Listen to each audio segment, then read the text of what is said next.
Pour le troisième dimanche de Pâques, nous allons lire l'évangile d'Emmaüs, c'est dans l'évangile de Saint Luc au chapitre 24. Voilà, ça se passe le jour de Pâques, même si on va le lire le troisième dimanche de Pâques.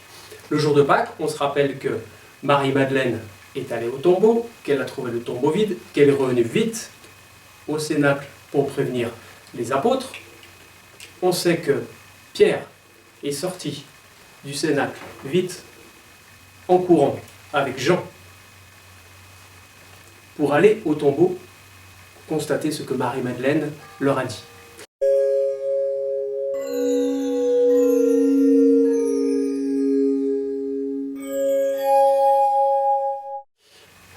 Ils voient le tombeau vide, ils reviennent, ils disent bah oui, le tombeau était vide, mais nous on n'a pas vu d'ange, on n'a pas vu Jésus.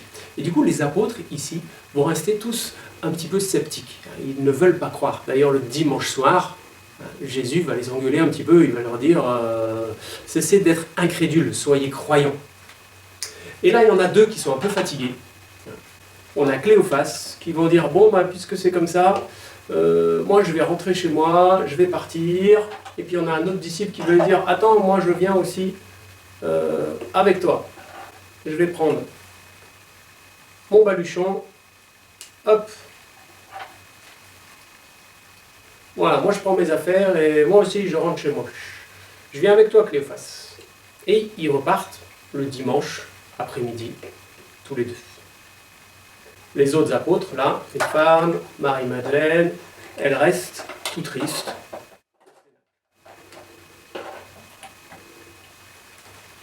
Et ceux-là vont avancer sur le chemin en se rappelant ce qui s'est passé et en échangeant sur leur tristesse à tous les deux. Et voilà que, pendant qu'ils marchent sur le chemin, Jésus va leur apparaître. Discrètement. Jésus vient, tout doucement, et il va les rejoindre. Il va leur dire « Bonjour, est-ce que je peux marcher avec vous? Est-ce que je peux faire la route avec vous? Oui, tu peux, viens, ça nous fera un peu de compagnie. On est un petit peu triste en ce moment. Pourquoi êtes-vous si triste? Comment ça? Tu sais pas ce qui s'est passé? On arrive de Jérusalem, et là-bas, à Jérusalem, tout le monde est au courant. Mais dites-moi, eh bien, il y avait un Jésus, Jésus de Nazareth, en Galilée. C'était un grand homme, devant Dieu et devant le peuple. Il faisait des miracles, il parlait de Dieu. Nous croyons qu'il était le Messie, le Sauveur. Mais voilà que nos chefs l'ont fait mourir, ils l'ont crucifié. Ah oui, ça a dû être horrible pour lui. Nous rentrons chez nous, tout est fini. À vrai dire, il y a les femmes qui sont allées à son tombeau ce matin. Elles ont trouvé le tombeau vide, c'était bizarre ça. Pierre et Jean aussi sont allés au tombeau. Mais ils n'ont vu personne, ils n'ont pas vu d'ange, ils n'ont pas vu Jésus. Et nous, on rentre chez nous. Merci de faire la route avec nous. Mais vous n'avez donc pas compris, comme votre cœur est lent à croire. Vous n'avez pas compris que d'après les Écritures, il fallait que le Fils de l'homme ressuscite, en passant par la croix, en passant par toutes ses souffrances. Je vais vous expliquer, en commençant par Moïse, dans les psaumes et dans les prophètes, tout ce qui est dit du Messie. Venez, marchons ensemble. Et pendant qu'ils avancent vers le village d'Emmaüs, Jésus leur explique tout ce qui le concerne dans la Bible. Et eux, ils écoutaient avec grande attention. Leur cœur était même tout brûlant pendant que Jésus leur racontait les Écritures. Voilà qu'ils arrivent au village d'Emmaüs. Jésus, lui, fait semblant de continuer son chemin.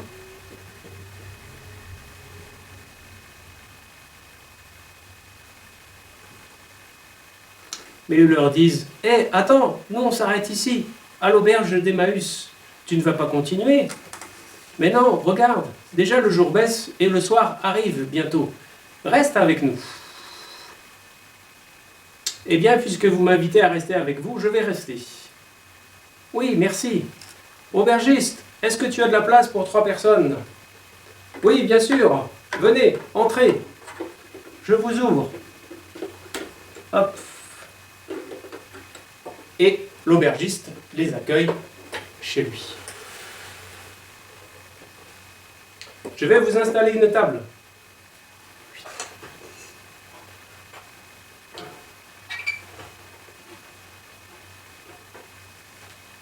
Venez, vous mettre par ici. Merci l'aubergiste. Ah, moi je vais me mettre là. Ah, ben je suis content de m'arrêter parce qu'on a marché. Hein. Jésus, viens, mets-toi au milieu.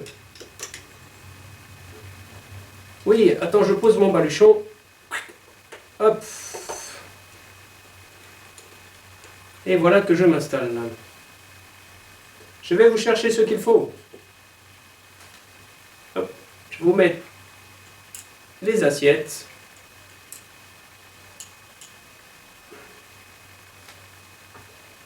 Et je vous amène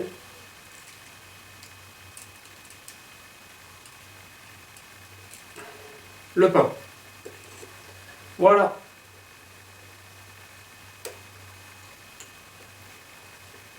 Je vais vous préparer tout ce qu'il faut et puis je reviens pour vous servir. A tout de suite. Hop, et l'aubergiste va dans sa cuisine. Puis, pendant le repas, Jésus prend le pain.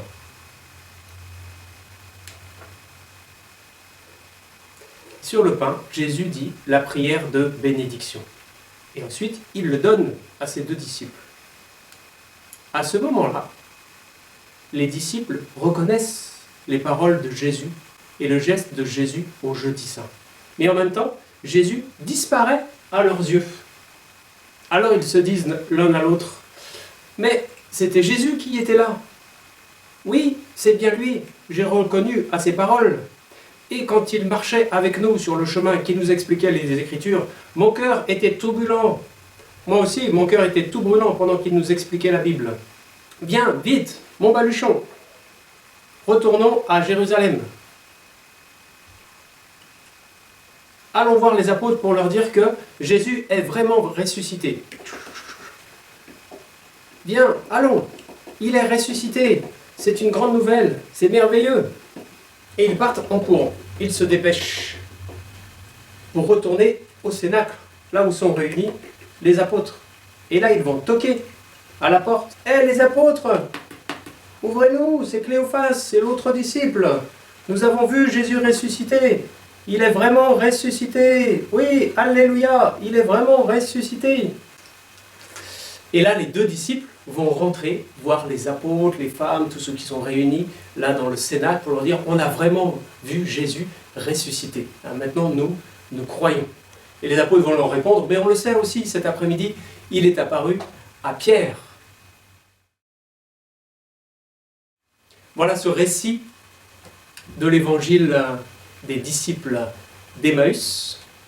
On connaît le nom de Cléophas, on ne connaît pas le nom de l'autre disciple, mais en tout cas, ils ont eu l'explication des Écritures de Jésus. Leur cœur est devenu tout brûlant. C'est dans Luc, chapitre 24, verset 32. Notre cœur n'était-il pas tout brûlant alors qu'il nous expliquait les Écritures? C'est une invitation à nous aussi à chercher la présence du Christ dans les Écritures, en ouvrant notre Bible, en écoutant les textes de la Bible. Et puis une deuxième chose, c'est que ce village d'Emmaüs, on ne sait pas vraiment où il est. Vous savez, d'habitude, je vous présente une petite carte sur le côté, là, pour vous dire où est-ce que c'est. Aujourd'hui, il n'y a pas eu de carte, parce qu'on ne sait pas vraiment où se situe le village d'Emmaüs. Si un jour vous allez en Terre Sainte, il y a quelques lieux probables, mais on n'est pas sûr que ce soit vraiment là. Mais justement, si on ne sait pas vraiment où est ce village d'Emmaüs, c'est aussi peut-être pour se dire que chacune de nos maisons sont comme des auberges d'Emmaüs, des lieux où on peut accueillir le Christ pour dire au Seigneur, Jésus, Seigneur, reste avec nous.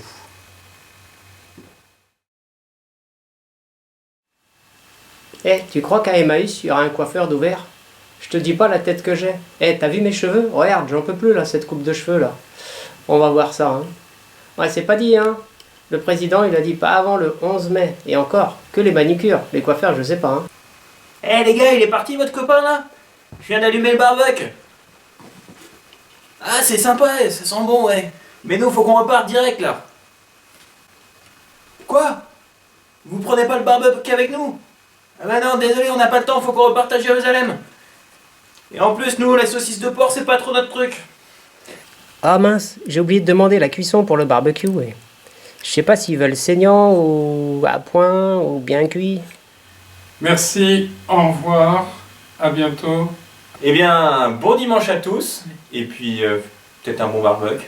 Bon dimanche, et puis n'oubliez pas que on continue quand même les vidéos tous les 2 jours. Voilà, mardi, jeudi et samedi. À bientôt à l'Auberge des Maïs. Ça sera ouvert à partir du 11.